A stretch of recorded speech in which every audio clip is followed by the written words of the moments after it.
What the fuck? It's the Future Podcast.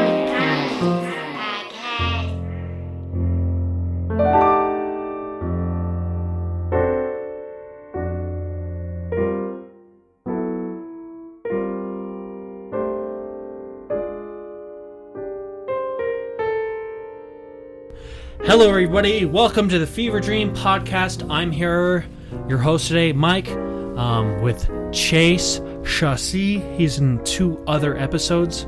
Welcome him. Thank you very much for coming today, Chase. What's going on, man? How you been? Oh, pretty good. Just, pretty good. Okay. So we can't disclose where we live, but kind of what do you do for fun in your free time? I know you're into music, you go to music venues. Don't mention the music venues specifically, but kind of what do you do? What's kind of like your passion? What's your personal interest, not your work interest?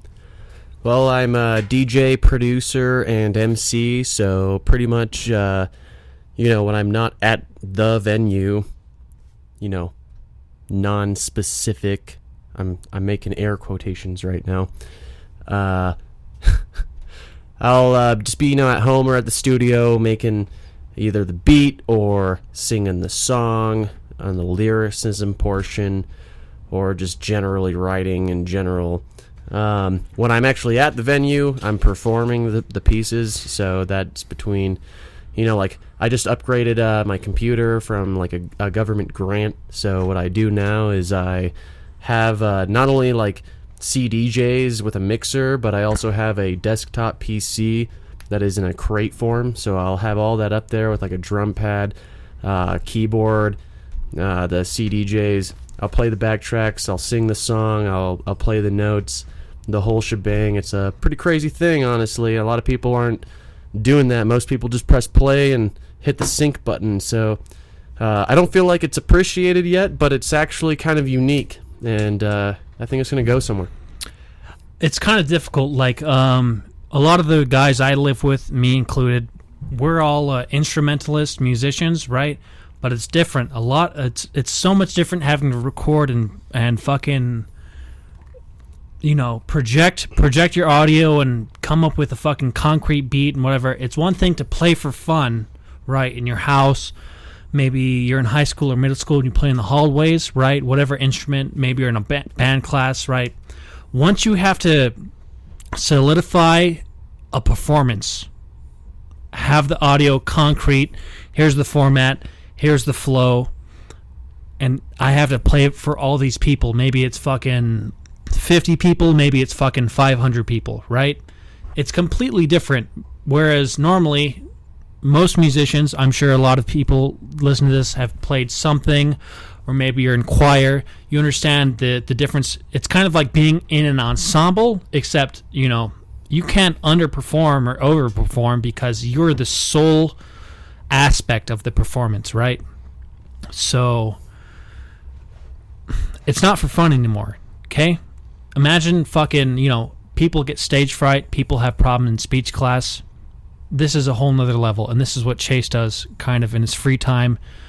I almost don't want to say for fun, because he makes money doing this, and it has to be a lot more professional. It's an extremely professional environment. He makes EDM, and it's a lot more organized. What do you think? You're pretty spot on, although I will say money can be scarce, although I do make money sometimes. You also, and I hear this from a lot of people, you have to accept that sometimes you're not going to make money. Sometimes the free shows are actually what do you better. You see other DJs and other producers or whoever, and they'll straight up make fun of you, but they're wrong, and they don't know it. They'll call it exposure bucks, or it's all satirical. They think, if I'm not making money, then I'm not gonna do it. But they're wrong, because the thing is you actually can tailor a huge fan base. Just if you're just out there doing what you want to do, even in the professional way, you're going to get people into what you're doing in a heartful, soulful way if you actually execute it in a meaningful way. So you don't have to do it for money. Not to say I haven't done it for money. I've made, hundreds of dollars on a single performance, and I've also made none. You know what I mean? And the thing is, though, is that every single time I perform, I'm giving it my best. It's not just like some random for fun thing, like you said. You don't phone it in. You never phone it in, especially when it's a live performance, a professional performance. Yeah, exactly. And so, especially since, like I said, what I'm doing is a hybrid. You said I do EDM. You're not wrong, but it's also kind of like a EDM hip-hop hybrid and plus some, because I'm also doing sort of, I wouldn't exactly know how to describe it, but if you were to vaguely take some aspects from like a singer-songwriter type of gig and apply that to the electronic hip-hop thing, that's also kind of what I'm doing. But again, that's kind of more on the vague side. For the most part, it's kind of like an EDM hip-hop hybrid. Yeah. Actually, so the reason that I have been doing that, besides the fact that that's just what I want to do, is I've been following kind of, what the industry think is gonna happen. And since 2018, they're predicting that EDM and hip-hop are going to merge. And so I took that, and I was like, well, I like both those things, right? And I was like, how can I do that myself? So I've been doing the whole EDM side of things for way longer. Since I was 7, right? I've been doing this since I was a child. And it wasn't until recently, I'm saying in the last 2 or 3 years, that I actually started to incorporate these kind of more vocal elements where I'm actually using my voice and doing the more hip-hop side of things, making almost like trap beats. You know what I'm talking about right now? I got you. Versus your generic house and dubstep. You know what I'm talking about?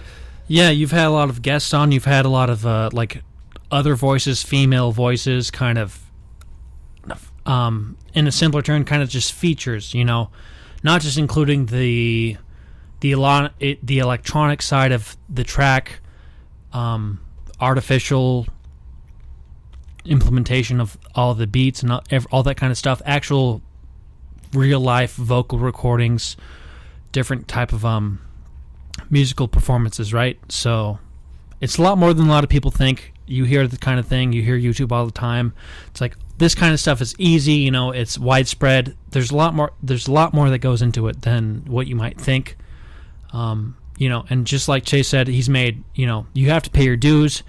Sometimes you might make over $100, a few $100, right? Other times it's kind of paying your dues. People think, you're getting skimped or you're getting cheated, right? It's just like this with comedy. Sometimes, just because you're not the headliner doesn't mean that your role isn't important, doesn't mean that your career doesn't depend on every step of the way. A lot of people think when they get into music, they're going to be making the big bucks, they're going to be headlining, all this kind of thing. But it's not that way, okay? So you have to start somewhere, and there's a certain kind of honor and respect everybody has for every step of the way. Chase, every show's different. Every show's, maybe you have a big role, maybe you have a small role. These are all parts of the industry, and you have to build your career and build your brand and your industry at different points, You can't just be the cream of the crop, the needle in the haystack. None of that. Just because, some people think that, what was the term you used? That people, something bucks. What was they it? call it exposure bucks. Exposure bucks. It's everyone. Yeah, it's a satirical comment, and I'm sure it goes farther than the DJ community. Yeah. Probably anybody who is a performing artist might use that term, and it just means, if you're not aware, that you're making money on not dollars, but exposure. Just because you might be making a few dollars in the event you're playing at or featuring at or what have you, right? That doesn't mean that it doesn't have a certain type of value. The fact that you are playing and you're being heard and your name is mentioned is is some kind of value in the industry. Oh, it's a huge value. It's extreme, actually. really. And I'll give people you, have to understand that. Yeah, I'll give you a personal experience, actually. Everyone actually gives exposure bucks some amount of shit, and I think it deserves some shit, at least in a satirical comedy sense, like the way people use it. But I shit you not, I've been in, like, downtown city area, generally speaking, right? And I have met somebody I have never met before. Yeah. I'm from kind of like a smaller town near said downtown area. So, and I'm at least an hour away, okay? So I had to drive an hour to get to this place. Okay. And I had to get there, park, find this venue that I'm at. And when I get there, and I wasn't even performing in this theoretical event that I'm talking about. I guess it's not actually theoretical. This did happen to me, but I'm just trying to, like, not give specifics. We can't give specifics. Yeah, and so I'm just at this event to see a buddy of mine play. And I'm talking to some people out on the patio, right? And again, going back to these exposure bucks or whatever, you can talk whatever amount of shit that you want, but the reality is I'm talking to random strangers that I've never met in my entire life. And they ask me for my name, right? It's the classic, like, what's your name, right? Oh, my name is yada yada. They're like, oh my god, I know who you are. And I don't know who this person is. Right. You know what I mean? I have no idea who I'm talking to. They know me by first and last name. And after talking to them for some time, it was from an event that I just did on the fly. You know what I mean? You take what you can get. Well, what I'm saying is a lot of people, word gets around. You know what I mean? If you actually want to become somebody, you have to do it because that's what you want to do. And people will find out who you are because you do that. If you put in the work, people will notice. Yeah. You know? If you want to be fucking, a musician, a DJ, a stand-up comic, anything, if you do it fucking once a month, you're gonna get a lot less exposure and a lot less attention than somebody who's really putting the work every fucking day, and that's what Chase is doing. And actually, an inspiration of mine is Robin Williams, because he was I don't know his whole story, but I know he was homeless for a certain period of time. Yeah. And this was he was not his career had not taken off before his homelessness. I don't know the whole story, so maybe I'm wrong, but from what I understand, he didn't exactly have the career everybody knows him by pre-homelessness, and he went homeless. And somehow it was like through his homelessness that Robin Williams developed the Robin Williams that everybody knows and loves. You know what I mean? And it was because during that time, he was doing all of the things that everybody knows him by. And because he wasn't trying to make it. He had nothing. You know what I mean? He was just doing what he wanted to do. Period. And he ended up making the big bucks, and God forbid what ended up happening to him. But what I'm saying is before all that, in between his time as a homeless man and then becoming a rich and famous man. Yeah, exactly. He didn't become an icon because he wanted to be an icon. He became an icon because he was doing what he loved.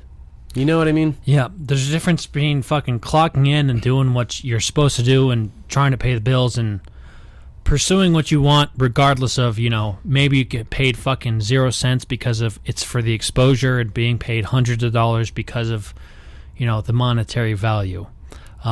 That's where a lot of musicians and a lot of comics, in regards of Robin Williams, right? He didn't have anything.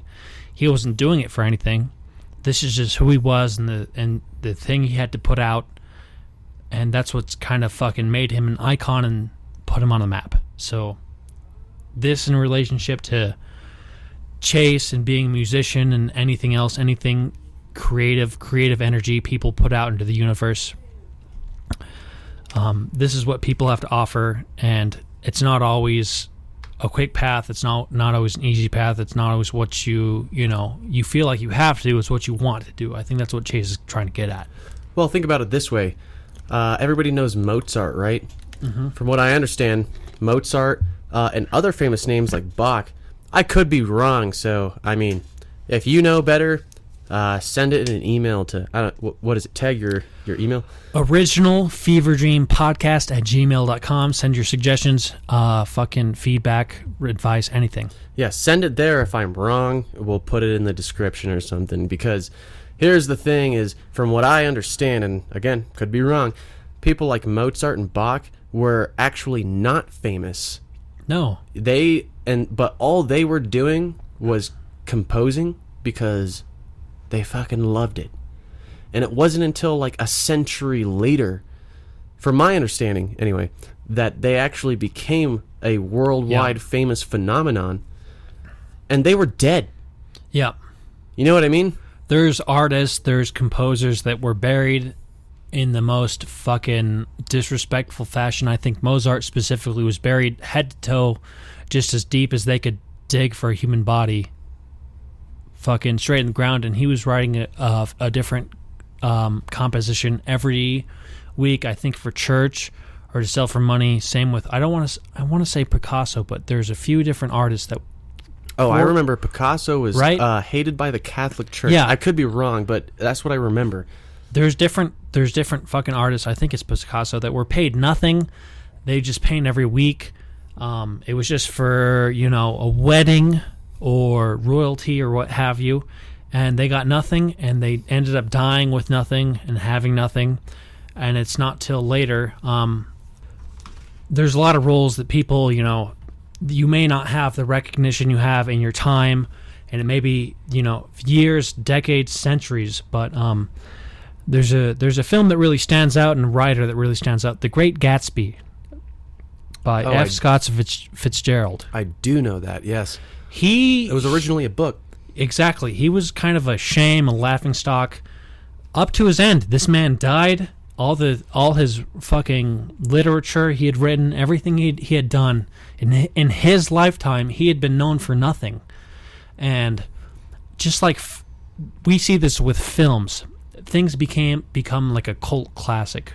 And The Great Gatsby and what have you. There's a lot by fucking F. Scott Fitzgerald, and even Tarantino films or what have you, that they don't catch the recognition they do in their time, but they hold a significance in the future as far as being a cult, having a cult following, and that's what really matters. Actually, I've seen it before as a case study, and I apologize to the general internet because I cannot cite my sources, but I do know I've seen this case study, and what I understood from it was that statistically, you are actually more likely to die and then become famous than you are to become famous during your lifetime. Yeah. There's a woman, so Da Vinci, right? Or no, Van Gogh, the artist, right? The guy who cut off his ear. It's Van Gogh, isn't it? The classic star, I forgot. Starry Night. Yeah, that one. So there's a woman, she was alive, she was over 100 years old when I was born, in 1995, named Jean Clement. And she was a Canadian citizen, and Canada actually has more super citizens. What that means is over 100 years old, people who live over 100 years old. Jean Clement has a world record for the oldest living person on record. What is it, 120 something? I think it's 122 or 123. It might be a few years older, but I know if it's more than 120. She is on record, and she gained a lot of publicity when she was a younger woman, right, or a few years before her death, but she had stories of meeting Vincent van Gogh when she was, I want to say, 15 or 16 years old. This should all be pretty close, but this is significant. So us as 20-year-old guys, right, we think of Vincent van Gogh, we hear about the stories. This man is a man of the past. This man is Thomas Edison. This man is, Voltaire, right? Even though these people may be hundreds and hundreds of years apart, Van Gogh is a memory as far as, someone mentions Vincent van Gogh in class when we're learning. Someone mentions the Roman Empire. The Roman Empire stood for a few thousand years, right? A few hundred years. Something like that. This is so far away from us, but Van Gogh was he was an artist during Jean Clement's teenage years, and she was still alive when we were alive. We may have only been a few years old. I want to say Jean Clement died in maybe the late 90s, early 2000s. Okay, so we could have talked to this woman, and she could have told us, maybe 110, 120 years old, I met Van Gogh. I went to exhibits, and she said things like, he was stuck up, I didn't like him, a few negative things, but just her reflections on the event. Mm-hmm. Whereas without that, if we looked back on Van Gogh, just how we would look on a Stephen King or Martin Scorsese or Quentin Tarantino, if they had passed by this point and had maybe been a few decades later, they would be legends, and they are legends. Same with Van Gogh. Van Gogh is absolutely a legend, right? But we have first-hand accounts of these things. And these are the same kind of things. It's hard to look back on as far as artists go, just in our own time perception. Van Gogh seems like a distant past. Some of the people that we live with and are still alive today may, within a few decades, seem like a distant past, just like Van Gogh. By the time we're 80, 90 years old, right? What is Stephen King going to seem like? He's still writing books. Barely. He had an accent. But he does. This is the same thing. If we had been born 60 years earlier and we had heard of, this is like if we heard of someone now in the 60s, right? It's like Frank Sinatra, Dean Martin. These are all classics. Oh, yeah. They're super famous. Hey, actually, interestingly enough about those guys, what's crazy? They were all, and you may already know this, Okay. they were all tied up in the mob industry. Yeah. And Las Vegas, a lot of Las Vegas, Nevada. Yeah. They actually would be nobody, believe it or not. But illicit crime paid for them to become famous. Yeah. Because it brought them more revenue. Isn't that interesting? What's the story? They use it for the original Godfather movie. Apparently, there's a contract with Frank Sinatra, specifically, and he had been cheated on a deal, and to have the contract released, it was a bullshit contract with Frank Sinatra, right? And he was going to get screwed on the whole thing. He had signed something though, but he was in with the mob, and they were trying to get him released from the contract so that he could kind of be within his own operation. And this is the line they use in the Godfather movies, but this is originally a Frank Sinatra story. They put the guy's head, who was the head of the contract, whoever had Frank Sinatra under signature, right? And they put his head up to the contract with a gun on the side of his head and said, either you're going to release this contract with your signature, or your brains are going to be on this contract. That's the original story, and that's what they use for the Godfather. They said, either we're going to give you a deal you can't refuse. And they use that in that movie, but it's an original story from Frank Sinatra. And, choosing between death and letting, a single jazz singer go, instead of gaining, I want to be out of this bad contract, and it'll, if I cancel the contract, it'll cost me millions, or you can sign it away, and I'm away for free. That's what happened with Sinatra. So they put the gun up to this guy's fucking head, right? And they said, either sign this and you get nothing fucking out of it, or we blow your fucking head off. And, that's what happened with fucking Sinatra. It's a real story. I swear to God, you can look this up. And they adapt it into fucking film. But these type of things, they're things of the past. It makes you wonder, though, how... we've been talking about, like, Van Gogh and whoever, but it makes you wonder how many people have found fame and glory and riches through some sort of, like, for lack of a better term, like, fucked up method. Yeah. You know what I mean? Because the thing is, like I said, I can't cite it. I'm sorry. But statistically, you are more likely to die nobody and become famous later than become famous during your lifetime. Right. Which means all of these people who have been famous during their lifetime, they cheated the system somehow, right? And there's always someone that gets lucky, or there's someone that's helped along the way. That's not to say that everybody who's famous during their lifetime has done something wrong, but I would wonder how many people have done something or been involved in something just kind of out of ordinary to actually get to that position while they are alive. You know what I mean? I don't know. It's just an interesting thought. I couldn't necessarily point to many examples beyond the one you gave, but right. I'd be interested if you have more examples. Send it to the email.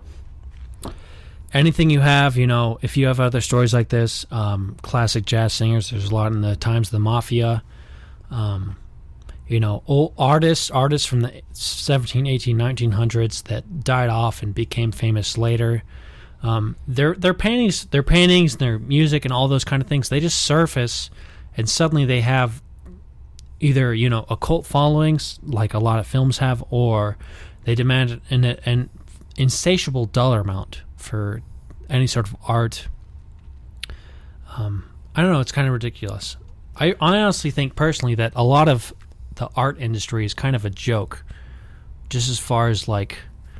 Not Van Gogh, not some of the classics, right? But someone just puts up a white canvas painting with nothing on it.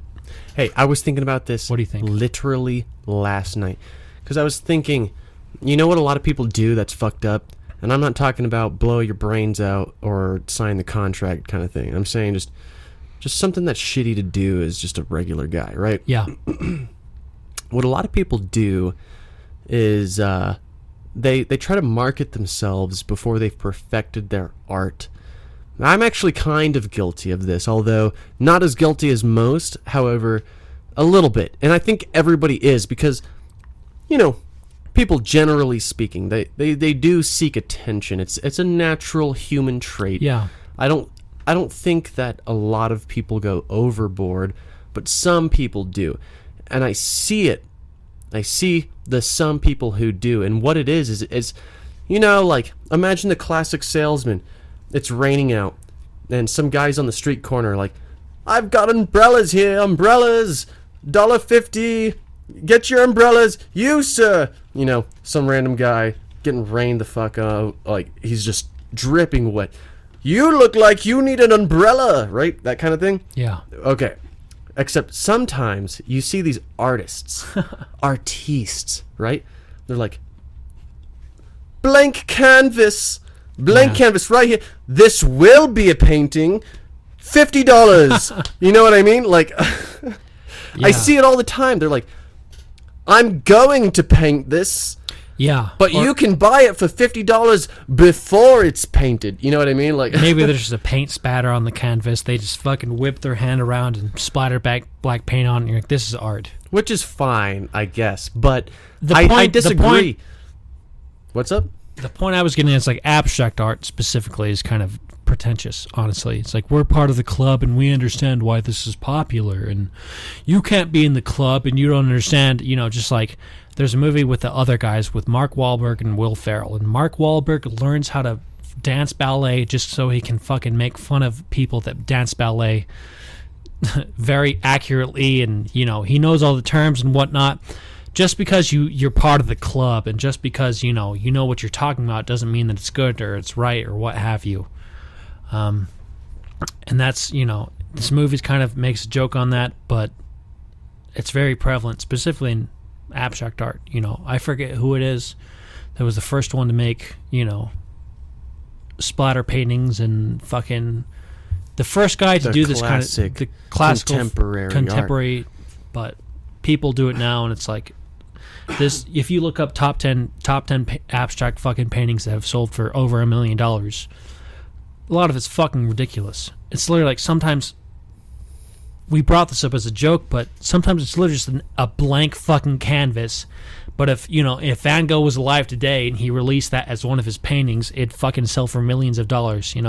This fucking it's a black square, perfect black square on a fucking box. And they go, oh, this sold for $3.4 million. It's like, this is fucking just the most pretentious fucking, club anybody's ever been in. Although, to speak historically, I have heard...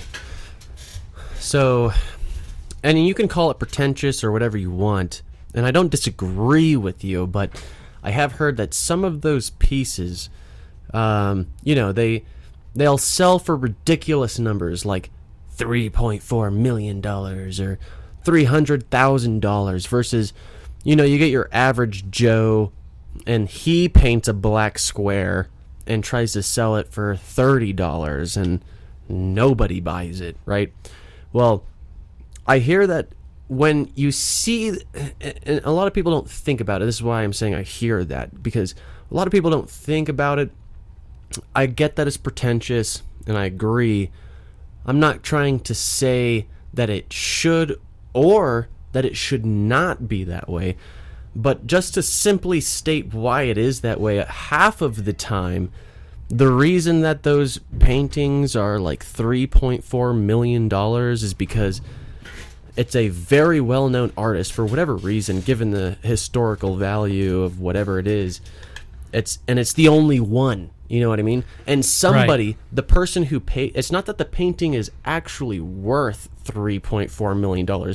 It's usually because it's in an auction, and so it's being bidded on, and you have people like competing for it. And what usually ends up happening is you have a handful of fans, like in any industry, comedy, painting, music, you name. Like, imagine if I produced the worst album of all time, right? But for whatever reason, and we're talking about like electronic music, it's kind of satirical in a way because electronic music is the most abundant music, so it doesn't make any sense. But just to give it some context, let's say electronic music was the most exclusive music. You know what I mean? Like there's so much country, you couldn't even, you would go through millions of records just to find through each individual, blah blah blah. I could go on and on. So there's only like 5 electronic artists, just theoretically, right? Hypothetically. Okay. And let's say that I'm one of them, and I produce an album, and let's just say, for the sake of the argument, that I made really bad music. All right, it's like awful. Hypothetically, and I will admit some of my older music, it's pretty bad. But let's just say I make the worst of the worst music ever, and that's comparing it to like rock, whatever. Because just like you're saying, you could be an artist that makes sculpture or paintings or whatever, and you could compare all those separate things. So between all the different types of music, I'm making electronic, and compared to it all, it's really bad, let's say. But I'm the only guy who does it, okay? Right. And let's just say that there's a following for that exclusive market. You know what I mean? And no one else does it, and I'm dead. You know what I mean? And there's this huge hole. And the only album of my music that exists is a fucking physical record. Okay? I'm talking about like vinyl. Vinyl, and there's one. You know what I mean? And then all of a sudden you have like thousands of people who want it. You know what I mean? There's like a finite number of vinyl records. That's what I'm saying, but not just a finite like volume, like there's literally only one. You know what I mean? Yeah. The one vinyl record of my really bad music. And a bunch of people want it. And so a bunch of people are like, hey, I'll pay $300. The next guy's like, I'll pay $1,000. The next guy's like, I'll pay $5,000. And it goes up and up and up until it's $3.4 million. Yeah. That's kind of what happens with art, I guess. No, that's the point I'm making, is these weird, stupid pieces of art, they end up selling for $3.4 million or whatever you said, because somebody is trying to swing their dick more than the next guy. You know what I mean? Yeah. Like, It's fucking, and it's that's ridiculous. it. But I don't know. It goes a lot of ways. You could say you could probably say it about any industry. It happens with fucking art. We've talked about art. Just fucking the artist is dead and they become popular, and then some of their works that are lesser known, you know, the fucking sketchbook paper, right? They somehow they're worth so much more money. It happens in the auto industry, Porsche, any you know, a few decades old, you know, Chevrolet, Ford, they're old, you know, Model Ts and old Corvettes and what have you. Anything that's old and in low production, Ferraris, Lamborghinis, old Italian models from the 50s, 60s, 70s, they just end up having this popularity now that they're still prevalent and popular. You know, the origins of what they are is auto industry or artists or what have you. They either gain a cult following or they're so popular, you know, that somehow they're worth a lot of money. And this happens with everything. Video games. Supreme, I think, has the same type of thing. Jordans. If you try to buy, you know, there's still new brands of Jordan shoes, the high tops. Yeah. But if you want fucking a pair of Jordan 2s, right, they're hundreds of fucking dollars for a good pair. Just because they're fucking 20 years old at this point. Almost probably close to 30 at this point. And they got to be intact. And they have to be intact, and, you know, just the value of something that has aged is fucking, it's ridiculous, you know, and we've all tried to been there. I know, I collect video games, a lot of cartridge video games, so Super Nintendo, original Nintendo, they have a motherboard that's specifically, they're all specially built. So Earthbound versus A Link to the Past, the cartridges are different from each other. They're not just like a disc. The data isn't just printed on a disc and sent out and it has a logo on the fucking cover, right? Old cartridge-based systems have a very special board, and they're specific to each game. So it becomes hard to fucking collect, especially since they're, you know, 20, 30 years old at this point. Some even more. And this kind of happens with everything, you know? Here's a curious question. I've never asked you this, and I ask you personally, not just for the podcast. Because I feel like it could theoretically be possible just to take any, like, old Nintendo cartridge and put the label on it. Yeah. And fake it. Has that ever happened to you?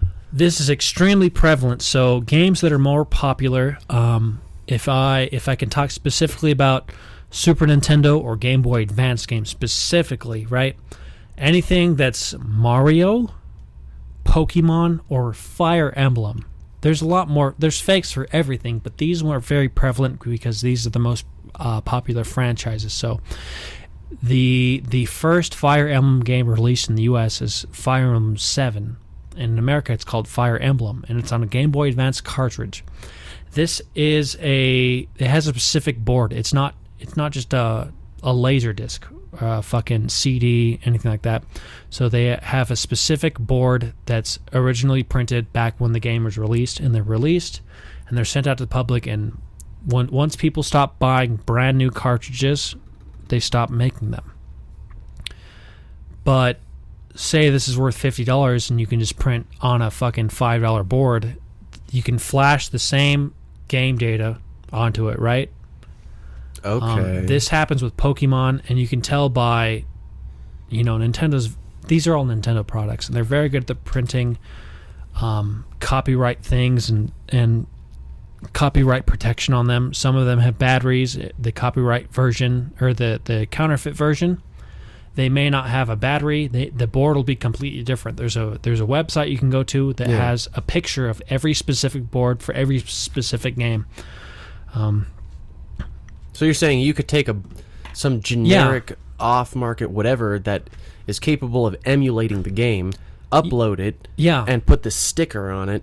So imagine and sell it for $50. So imagine you had a Game Boy Advance cartridge, right? And Pokemon Emerald is worth $50, $60, $70, right? Well, if you can buy just a regular board that you can take an SD card, plug an SD card into it, and fucking flash the game onto, just like how Steam is. Steam is all flash games, kind of. It's all virtual. You still own the game. You can still play the game, but that's not the same as having an original cartridge, right? Yeah. So Pokemon Emerald, someone... Because that's a real value. Yeah, if they can buy 20 different fake boards and just flash the game onto them, and they're more sturdy and they're better, and you can play the game. But it's not original hardware, and that's the difference between, you know, having a fucking Van Gogh painting and having a counterfeit Van Gogh painting. Yeah, I was just about one to... One of them's worth nothing. Yeah. I was just about to bring it back. And I've heard about this. You know, obviously you don't see it as much with, like, the Mona Lisa. Obviously, that's in France in that one museum or whatever. Yeah. But you do see, like, somewhat lesser known, but still super famous old paintings that get counterfeited. Yeah. And it's just literally printed on a printer, you know? Yeah. It's not even like someone... Maybe they leave it in a fucking damp room, and maybe they fucking spray it with something to make it seem like it's aged, right? And then they sell it for like $1,000 or to whatever dollars, whatever they do. I don't. Obviously, it varies, but the difference between someone who the difference between someone who made something a month ago just through artificial means, and the difference between something that's hundreds of years old. Imagine if fucking you or me made a sculpture or song and on vinyl, and we only released 100, 1,000 fucking versions of this, copies of it, right, by us today, and then somehow we die, and then these things live on. Some of them break, some of them get thrown away, a lot of things get lost by multiple different means, right? The 1,000 copies that we made originally, maybe there's only 200 or 500 left, and some of them are in better condition, some of them are in worse condition, right? Hundreds of years from now, those things, the difference between a scratch or a scuff or something being dusty or something being sealed is a lot different than if someone just makes a brand new vinyl disc or CD copy and just they have software they can just load it onto and it's a brand new fucking disc. That's it. The fucking difficulty in finding an original thing that's authentic changes the value drastically. Sometimes I wonder about that phenomenon with actually my own products. At this point, I've come out with 3 albums, and to be honest, like I can't even remember the name of my first album. It was like something garden something. But I was like 12. That was like my first album. You know what I mean? But it's gone. I made like 50 CDs, and I handed them out, and they're out there. Yeah. You know what I mean? Some people have them. Maybe you hand it to someone, and one guy just threw it away immediately. Yeah, that's what I mean. 14 left. And who knows? Maybe like 200 years from now, that could be worth like $1,200 or something. Yeah, something weird. But that has nothing to do with me. I think that's another thing, too. I feel like a lot of like people who are doing creative things these days, they want to feel that. You know what I mean? They want to feel what that is when they see like, oh, Van Gogh is... yeah, you know what I mean? Like, it's a feeling. It's not like even a tangible thing. It's just like, wow, everybody knows that guy. You know what I mean? But the thing is you can't focus on that. You just you can't build your brand or your product or your creativity on, day one. I'm gonna be remembered this way. It doesn't work that way. Yeah, you just do what you do. You know what I mean? And I think that's like the beautiful thing. If you would ever be that. The thing that some of these people want to be, it would be because you're not paying attention to that. You know what I mean? To that specific. What would it be if you compared it to like one of the 7 deadly sins? What is that? It's like gluttony or like greed, gluttony. That's probably it. It's one of those pride, things. Maybe pride. Yeah, but like really, the thing that a lot of artists have always told me that have kept me on the right path. Is to focus on your art and like fuck everything else. Yeah. You know what I mean? It's not about the money. It's not about the fuck your ego, fuck your whatever, the money, the this, the that. You want to get laid? No, fuck that. You want to make money? Fuck that. Yeah. Nice house, boat, car. No. That stuff can come to you if you do it right, but like You know, you just can't focus on that. You just got to like do it because of the art. Exactly. And I think that the only reason, if you actually pay attention, people like Mozart, you know, that was like the beginning of the podcast. People like Mozart or, you know, Beethoven. F. Scott Fitzgerald. What famous authors? Stephen King, yeah. Directors, all these guys. Yeah, exactly. We were talking about Quentin Tarantino and stuff. These people had no intention of becoming famous. No. This was their creation. This was their whole life ambition. And people just like they flocked. They liked just kind it. of, they saw it, they liked it. Yeah. You know. And that's how you have to treat it, is like, don't do it for people. Do it for people in a sense. I have also noticed that. Do it because you do it in a way that could appease people. You know what I mean? But don't do it because of them.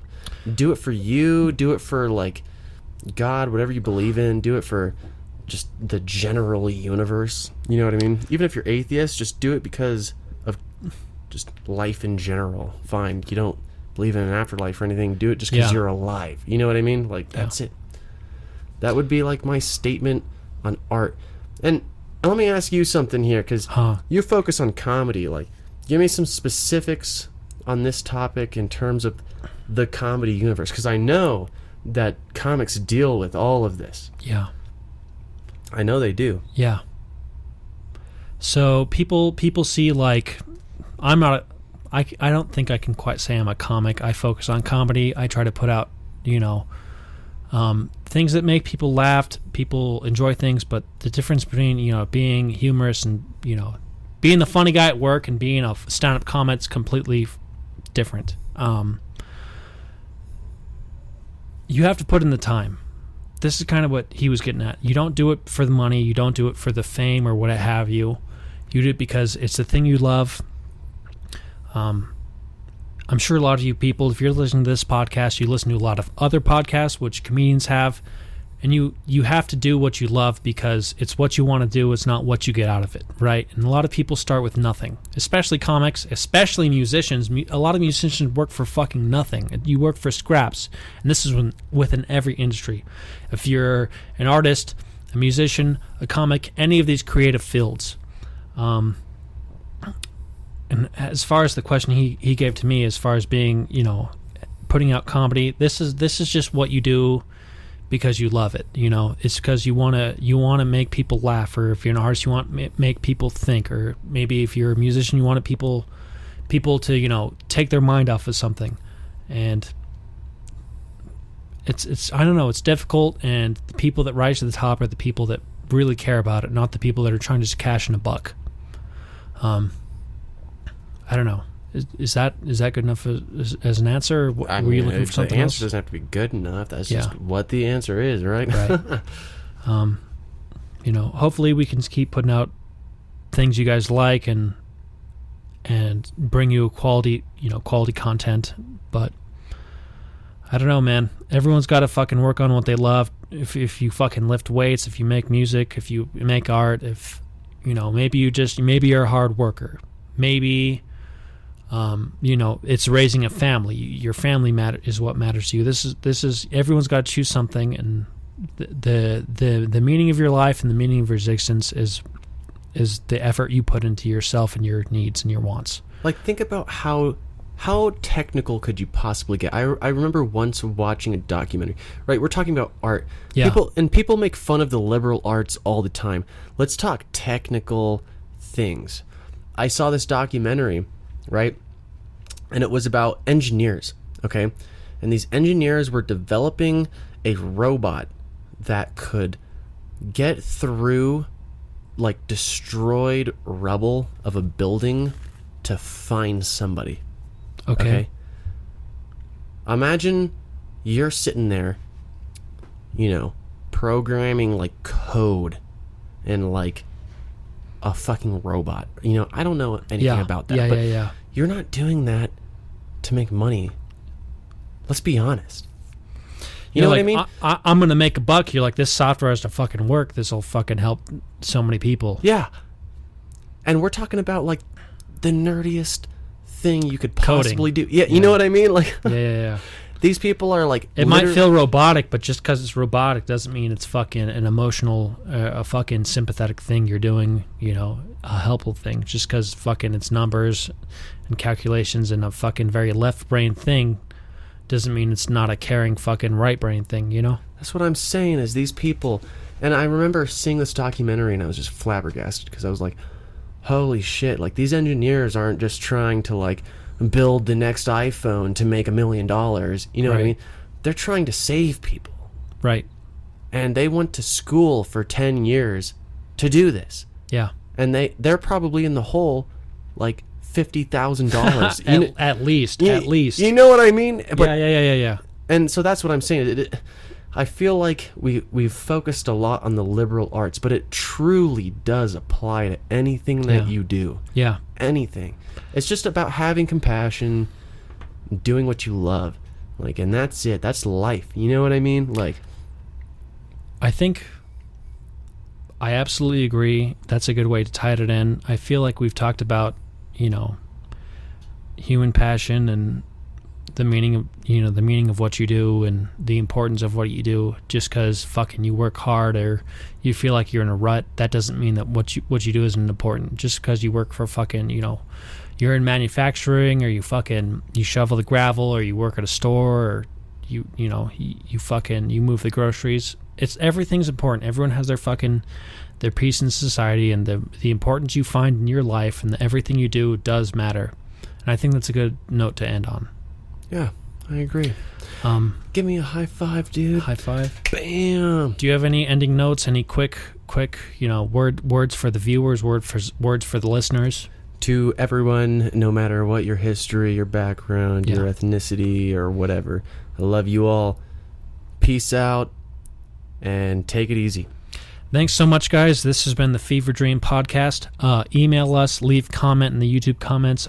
Original Fever Dream Podcast at gmail.com. Suggestions, advice, anything you need, any feedback, let me know. Thanks so much, guys. I hope you have a wonderful day. Bye-bye. That was pretty cool, dude. Yeah, you like that? Yeah.